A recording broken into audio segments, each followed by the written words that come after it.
नमस्कार। अच्छा, एक बात बताइए। फोन का जूम तो हम सब रोज इस्तेमाल करते हैं ना, पर क्या कभी ये सोचा है कि ये असल में काम कैसे करता है? इसके पीछे का सीक्रेट क्या है? चलिए आज इसी पहेली को सुलझाते हैं। और ये कितना फ्रस्ट्रेटिंग होता है ना। कोई बढ़िया सा पल हो और फोटो आए एकदम धुंधली सी। ये हम सबके साथ हुआ है। जैसे ही किसी दूर की चीज पर जूम इन करो, फोटो एकदम फट जाती है, पिक्सेलेट हो जाती है। पर सवाल ये है कि ऐसा होता क्यों है। इसका जवाब ना आपके कैमरे में ही छिपा है। असल में जूम कोई एक चीज नहीं है। ये दो बिल्कुल अलग अलग तरीके के होते हैं। और आपके तस्वीरों की क्वालिटी में जो जमीन आसमान का फर्क आता है ना, वो इन्हीं की वजह से है। तो चलिए सबसे पहले बात करते हैं इसी प्रॉब्लम की। ये जो धुंधली तस्वीरों की समस्या है, देखते हैं कि इसके पीछे की टेक्नोलॉजी क्या है और सबसे जरूरी, इससे बचा कैसे जा सकता है। इसे ना एक फिल्मी लड़ाई की तरह सोचिए। एक तरफ है हमारी तस्वीरों का असली हीरो और दूसरी तरफ है एक धोखेबाज जो सिर्फ अच्छा होने का नाटक करता है। इन दोनों में एक जंग चल रही है। तो चलिए मिलते हैं इन दोनों से।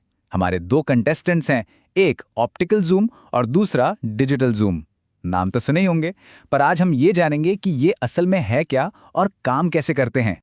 तो सबसे पहले ऑप्टिकल जूम, यह असली चीज, रियल डील। इसमें होता क्या है कि कैमरे के अंदर का जो लेंस है ना, वो सच में फिजिकली मूव करता है, आगे पीछे होता है।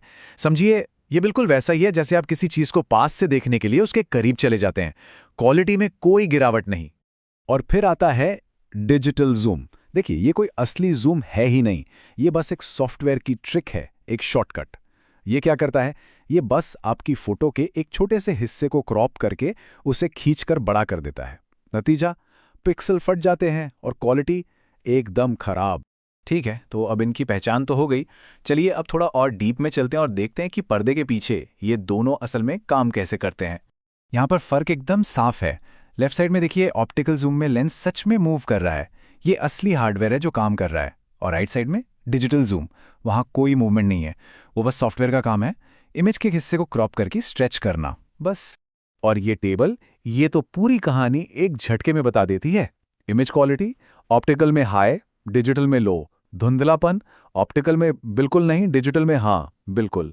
हार्डवेयर की जरूरत ऑप्टिकल को है, डिजिटल को नहीं। तो सीधी सी बात है, अगर क्वालिटी चाहिए तो जवाब है ऑप्टिकल जूम। अच्छा, अगर अब भी थोड़ा कंफ्यूजन है तो ये एनालॉजी सब कुछ क्लियर कर देगी। सोचिए, ऑप्टिकल जूम ये दूरबीन इस्तेमाल करने जैसा है। चीज़ें पास भी आ जाती हैं और एकदम साफ भी दिखती हैं। और डिजिटल जूम वो ऐसा है जैसे आपने एक फ़ोटो खींच ली और अब उसे गैलरी में पिंच टू जूम करके देख रहे हैं। जाहिर है फ़ोटो फटेगी ही। अब आते हैं इस कहानी के सबसे दिलचस्प हिस्से पर, मार्केटिंग का खेल। और कैसे बड़ी बड़ी कंपनियां हमें बड़े बड़े नंबर दिखाकर गुमराह करती हैं। ये नंबर देखा देखा सा लग रहा है ना? 100x जूम सुनने में कितना कमाल लगता है, पर क्या ये सच में उतना कमाल का है? लेकिन असल सवाल तो ये है कि ये जो 100x स्पेस जूम जैसी बड़ी बड़ी बातें हैं, इनका मतलब क्या है? क्या ये सच में 100 गुना जूम है? चलिए इस दावे के पीछे का सच जानते हैं। तो सच्चाई ये है, उस बड़े से 100x के नंबर में थोड़ा सा, मतलब 5x या 10x असली ऑप्टिकल जूम होता है। और बाकी का जो इतना बड़ा हिस्सा है वो सिर्फ डिजिटल जूम है, यानी क्रॉपिंग। हाँ, उस पर थोड़ी एआई प्रोसेसिंग करके उसे बेहतर बनाने की कोशिश जरूर की जाती है, पर असलियत तो क्रॉपिंग ही है। तो अब जब हम ये सब जान चुके हैं, तो आखिरी फैसला क्या है? एक स्मार्ट बायर होने के नाते हमें क्या चीज़ ध्यान में रखनी चाहिए? तो बस ये कुछ बातें याद रखनी है। ऑप्टिकल जूम मतलब असली क्वालिटी, डिजिटल जूम मतलब बस क्रॉप की हुई इमेज। अगली बार जब फोन खरीदें तो 100x जैसे बड़े नंबर पर मत जाइए। ये देखिए कि उसका असली ऑप्टिकल जूम कितना है, 3x, 5x या 10x। यही वो नंबर है जो सच में मैटर करता है। तो बस एक बात गांठ बांध लीजिए, कैमरे की ऑप्टिकल जूम की क्षमता को प्राथमिकता देनी है, ना कि सिर्फ बॉक्स पर लिखे सबसे बड़े नंबर को। अच्छी तस्वीरों का राज उसी ऑप्टिकल जूम में छिपा है। तो अब ये सवाल सबके लिए है। इस पूरी जानकारी के बाद क्या ज्यादा मायने रखता है, बड़े बड़े मार्केटिंग वाले नंबर या फिर असली क्रिस्टल क्लियर क्वालिटी? इस पर सोचिएगा जरूर।